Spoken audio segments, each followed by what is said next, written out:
Welcome to the best practices video for a new club setup.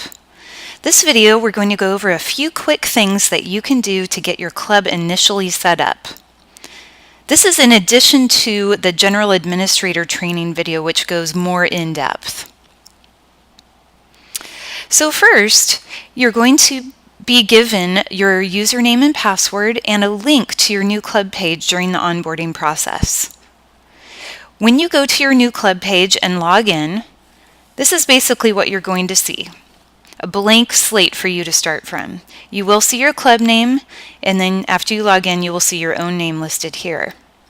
At the very top of the page, this is what we call the Admin Navigator toolbar. This is where all of your administrator tools are located. One of the first things you're going to do is go to your club settings. So you're going to click on Club, Settings, and Club Settings. So in the first tab here, you're going to see the general settings. You'll see your club name listed here. Do not change what is listed in this area, or that will change your club URL.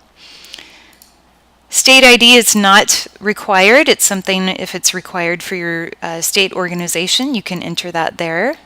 Here you can pick your sport, a description of your club if you wish, a custom label that will appear here underneath your club logo. You can set your gender for your club, your time zone, if you require login to access your site, and also your club address, phone number, fax. If you have a club general email address, that's a good idea to put that there. If you have an additional web address you'd like to enter, you can put that here, and a Google Analytics ID. If you're going to be using our background check system, we have two kinds: an offline background check where you would actually be the one running those background checks, or we also have an online background check system that is linked directly with backgroundchecks.com. For more information on the backgroundchecks.com background check process, you can contact our sales team. The next few have to do specifically with what payment options you're going to offer your members when they check out. The first one is your check payment settings. If you would like people to have the option to pay by check, you can enable this, turn this to yes, and the following boxes allow you to put in the details for who you would like the check to be payable to, mailing address to send checks to. If you have an additional message, you can put that information here, or if you need to attach additional documents, you can attach files to anyone that chooses to pay by check. Next is the automatic payment plan option. The automatic payment plan option you do need to set up first in your authorized.net account. As soon as you have that set up, you can then go into Korrio and enable that. Turn those settings on. We have created links here for you for some additional documents that give instructions on how to make sure that your settings are all set up correctly in authorized.net and then transfer over into Korrio. So you must check these boxes after you've completed all those steps in authorized.net for those automatic payment plan options to then show for you when you're creating your programs. Next option is financial aid. If you would like to offer people the ability to choose if they want to apply for financial aid at the end of registration, you can enter that information here. You would change this to yes, and then you'd put in contact information for who they should contact about financial aid for your club. And if you have something you need them to fill out, you can attach files here as well and give instructions. If you don't want to offer that at the end of registration, just simply leave it as no, and it will not show up as an option for your members. The next one I would say is the most important, and that is called the payment APIs. This is your credit card information from authorized.net. So first you're going to select authorized.net from the payment gateway. You're going to set it to enabled yes, API mode live, And then this is where you're going to enter the information from authorize.net for that API. So this is where your API login ID goes and your authorize.net transaction key. If you have also enabled Discover or American Express on your authorize.net account, you can switch these to yes. And then your members will also have the ability to pay by Discover or American Express. The default credit cards that are always available are Visa and MasterCard. After you've entered your payment information, then you can move on to roster printing. This gives you a couple of different options for different types of rosters that you'd like your coaches and managers have the ability to print out from their team pages. In addition, we also have the ability for you to turn on or off the column on your rosters that includes a player ID. If your state does not require IDs, then you can just check no, and that column will be omitted from your roster. The field labels, this has to do with USU Soccer player cards. So if you're a soccer club under US Soccer and you're printing player cards, there's two types, one that includes field labels, one that does not. So you can specify here which option you would like. Next are the receipt settings. This allows you to put in your own club welcome message that will be on all of your receipts when people go through registration. You can put a return to club URL here, so when they complete registration, they can click on that URL to get back to your own club page. If you'd like to put a message here that will populate on all of your receipts, you can do that, or attach any files that you might want to be included on any of your club receipts. Next is the ability to tack on convenience fees for anyone that's paying by credit card or check. You can choose to enable this if you'd like to choose an extra percentage to be charged to those people that are choosing to pay either by credit card or check. If you're not going to need a convenience fee, just leave those as disabled. Okay, next is themes. So this is how you can customize your page, your club page, with your logo and background colors, header images, etc. So this avatar image is what will appear here in this section right here. Select Add Update Avatar, add a file,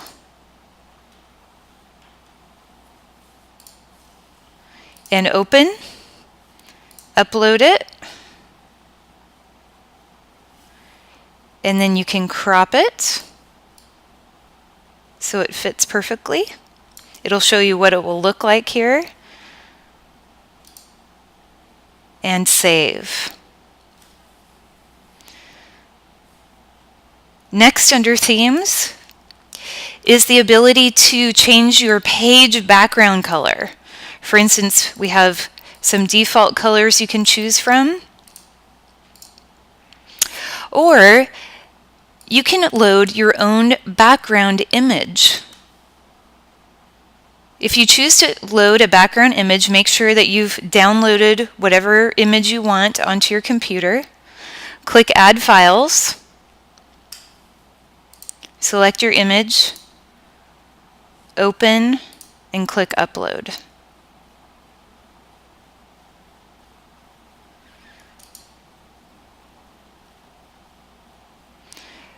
As soon as we save it, that will update. The third thing you can do to customize your home page is enter a header image.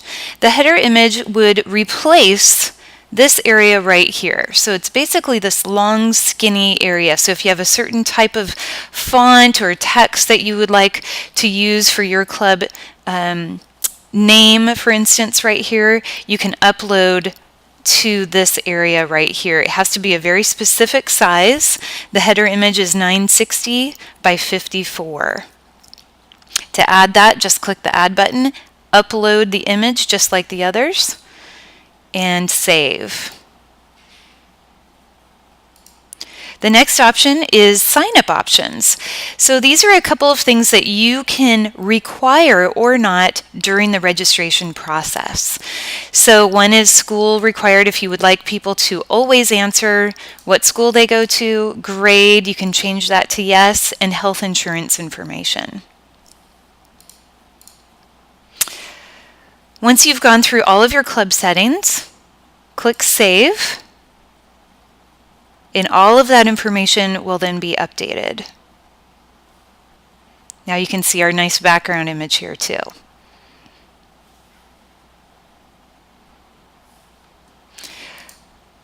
Okay, so after you've done those things, the next thing that you can do to customize your site is go to the web publishing tools. So you'll go back up to your Admin Navigator toolbar, click on the Club drop-down, and go to Web. You'll see when we click on Web, you have the ability to go right to edit your home page. You can create your own news posts, your own web pages, or you can also add different documents into a document library if you'd like to create links for those documents. One of the first things that I think is a good thing to do is to create a page for contacting your club. So as an example, we'll go here. You'll see that you'll already have a sample page listed here. To add a new page, click Add Page. Put in your title.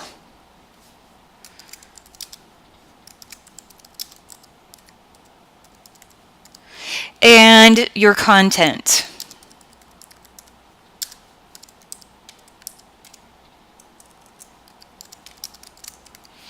So here's a good place to put in any club information, people to contact, email addresses. If you have an office phone number or maybe a mailing address, that's a great way to start out in creating that page.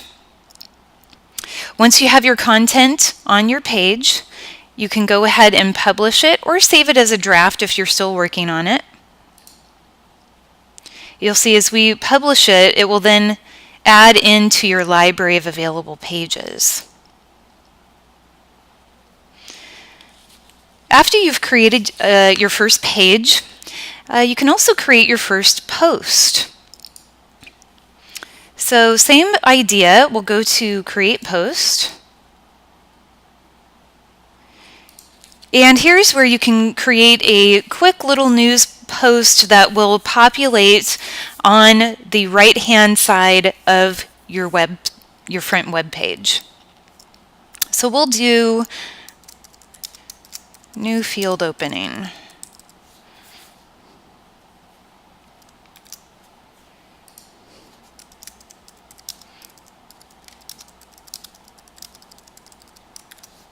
This is just an example. You can put in whatever content you want. Go ahead and publish. Once you publish it, it will then become available for you to then add into your main website. So next, you can go in and edit your front home page. So here you'll see on the side that you can enter in custom pages. So we've created a couple. So you'll click on Club, click on Contact Us, and Add Page. Now you know that that Contact Us page will be listed on the left-hand side. You can also select it as a footer page so that it will always show at the very bottom of your site for people to click on. You can add carousel images. By adding a carousel image, that allows you to create those sliding carousel images on the front page. You can also put in headline information and text here. This appears on the front center area of your web page.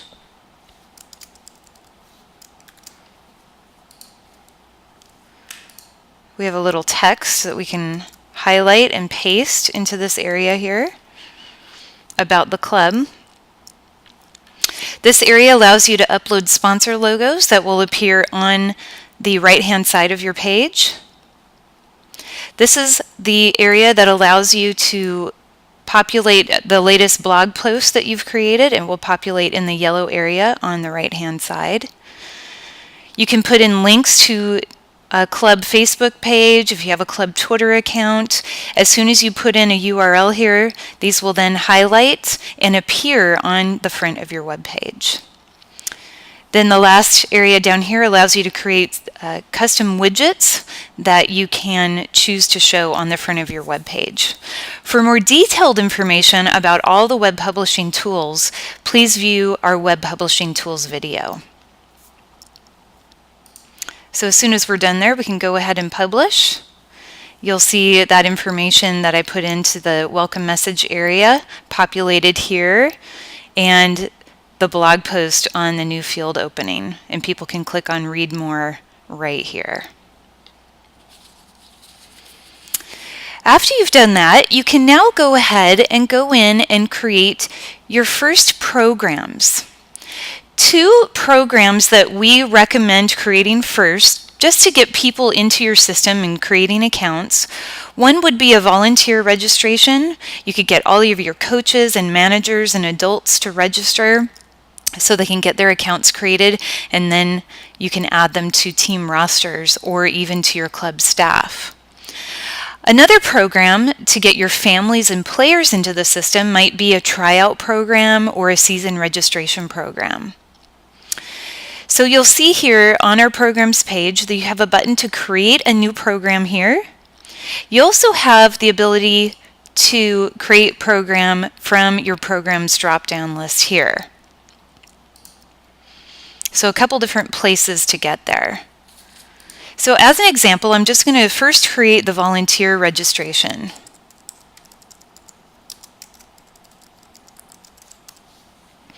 We can leave it as free, since this is just a program that we want our customers to then create accounts so that we can add them to their teams. You can put a description here if you wish.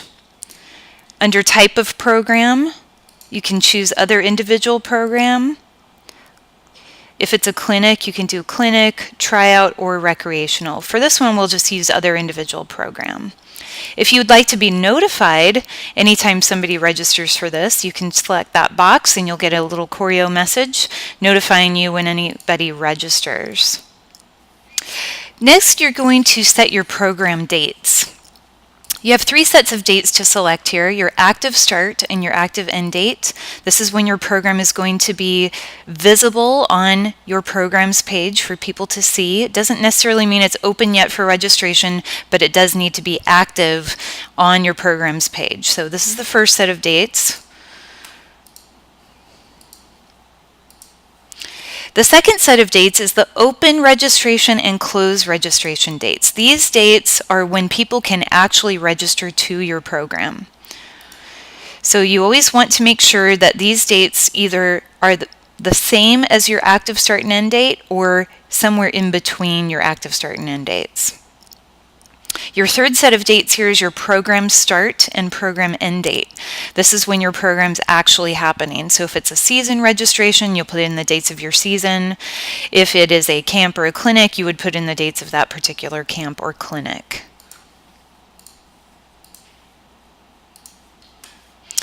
Next is the eligibility. This is where you're going to determine who is age and gender eligible to sign up for this program. Since this is a volunteer program, we're going to make it co-ed. I'm going to make eligibility all. And since this is going to be for adults to create accounts for themselves, I'm going to choose adult only, yes. That way adults can register themselves for this program. If you leave this as no, then the system is going to assume that an adult is registering a child for a program. So you always need to make sure when you want adults to register themselves for something that you select yes for adult only program. That again allows them to register themselves for something as opposed to registering their child for the program. This is where you can set if you would like to require the background check form to come up during registration. So if you're in one of the states that use the state organization's background check process, you can use this background check form to come up in an adult-only program. Ask about returning to a team doesn't apply to this particular registration, so we won't worry about that. Maximum count, we won't worry about that either for our volunteers. This is where you can select what agreements you want to come up during registration. If you have adjustments, that's where this will come up. This is a free program, so that doesn't apply. This is where you are drawing from your custom field library.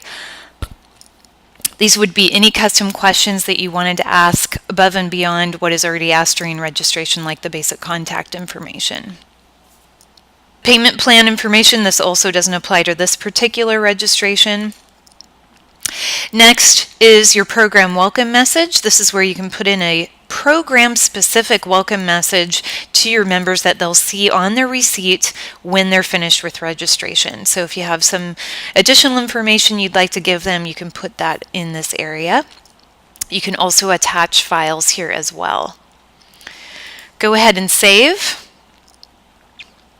And that will then create your new program visible here on your programs page for your club members to go in and register to.